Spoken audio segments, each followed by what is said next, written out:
Therefore, we listen to Dhamma talks in order for wisdom to arise.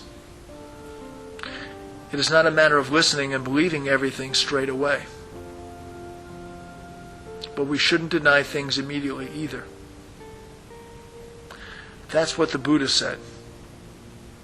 In the Kama Sutta, he said, don't believe anything just because it is tradition, just because it is popular. Just because it says so in the scriptures, just because it sounds reasonable, etc. But these days we tend to believe or disbelieve straight away because we don't know. And so, a religion is a teaching of one who knows. But teachings that lead to wisdom are hard to find. The first principles and teaching of the Buddha are two things that are very valuable and of great assistance.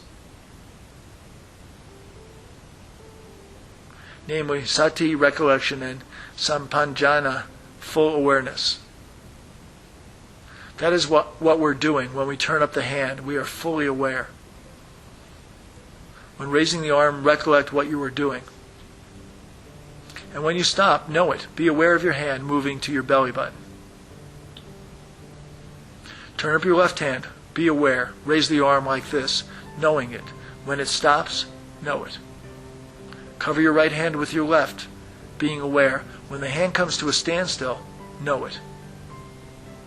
It is not as if you bring your hand over it and you're not aware of stopping. Really know it. Slide the hand slowly up to the chest, knowing it. When the movement comes to an end, be aware of it. Just to feel it in a light way is sufficient. Come over here and feel it. Be aware of stopping. Lower the hand. Be aware. Contact the feeling. Turn the hand over. Know it. This is the meaning of being aware of minor postures. The practice has great value.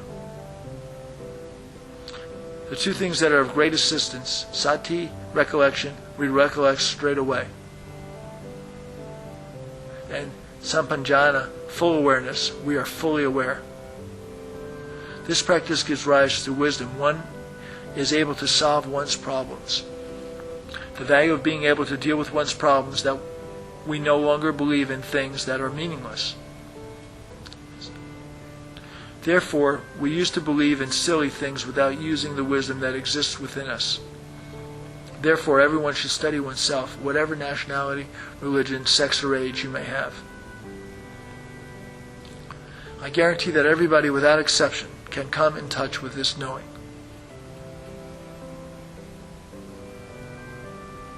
Why do I guarantee this? Because everybody is the same in having a body and a mind, rupa and nama. We all have 2 eyes, 2 ears, and a nose. Thais are like this. Chinese are the same. French, English, Germans, Americans, Cambodians, Vietnamese, Laotians, and the people in the time of the Buddha. We're all the same in this respect.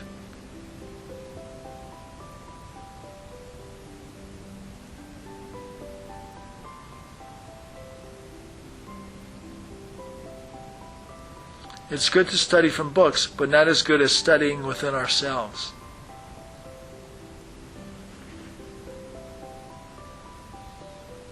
When we practice like this, it is the knowledge we get, real or not.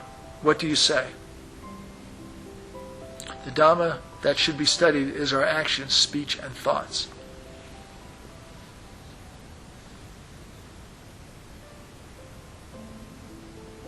All the scriptures are to be found right here. On the other hand, we can study the books, but this is a shortcut method of study. It is like snapping one's fingers. It is the shortest and straightest way, and one is totally sure.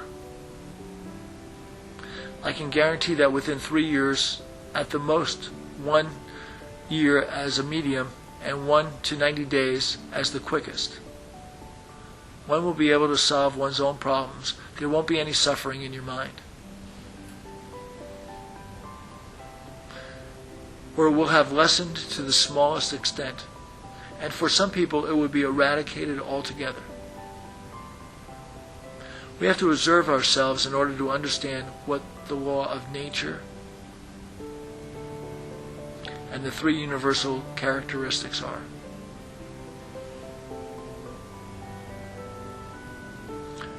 DUKKHAM means to be subject to causes and conditions. ANICCAM means impermanence, and anatta refers to our inability to control us.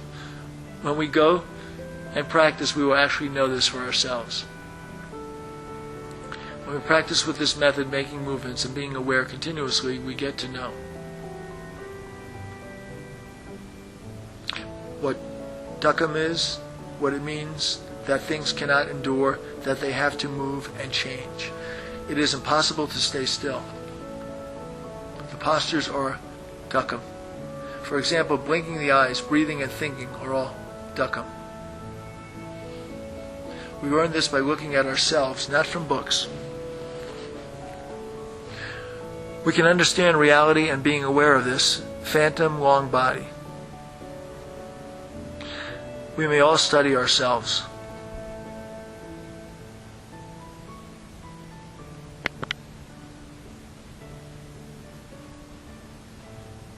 DUKKHAM is one with the body. Rupa and Nama are connected inseparably. ANICCAM means impermanent and not lasting. It is impossible to sit completely unmoving. The body has to perform its duties. Anatta means that we can't command things this way or that. We can see someone blinking his or her eyes, but we can't see someone thinking. And so there are different levels of Dhamma. It is like a coconut. It has an outer bark, a shell, the white stuff inside, and coconut oil. ทับเข้าไปด้านนั้นมันเป็นขาวๆเรียกว่าในมันแล้วในมันกับน้ำมันมันอยู่นำกันใช่ไหมมะพร้าวมันมีเปลือกมีคารามีเนื้อมีน้ำมันเราเป็นคนจึงว่าควรศึกษาให้รู้ว่าคน It is the same way we can study what a person is and what a person's duties are on different levels. ถ้าเราไม่รู้จักความเป็นคนไม่รู้จักหน้าที่ของคนไม่รู้จักการงานของคน If we don't know these things, it's like doing things the wrong way. กินข้าวสารเหมือนข้าวเปลือกเหยียบแผ่นดินหนักว่าท่านว่า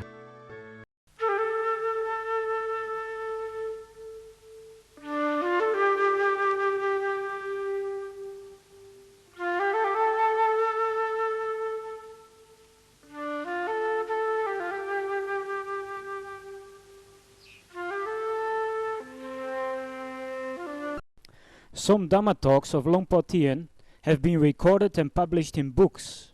For example, practicing meditation to one that feels, confidence, realizing the truth. Someone who is real can know what is real, the truth, a new life, and normality. หลวงพ่อเทียนท่านเปิดการอบรมผู้ปฏิบัติธรรมในที่ต่างๆหลายแห่งในแต่ละแห่งจะมีผู้สนใจเข้าร่วมปฏิบัติธรรมเป็นจำนวนมาก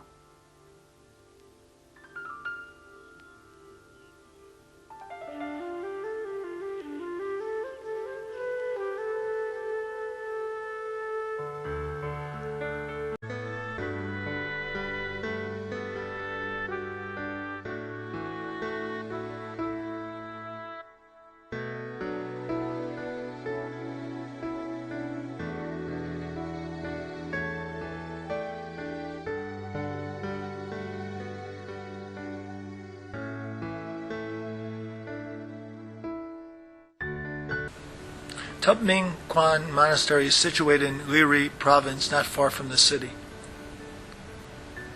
These days, Tup Ming Kwan Monastery has enlarged its territory. It is now on an island with the Liri River flowing all around it. That makes the place pleasantly cool.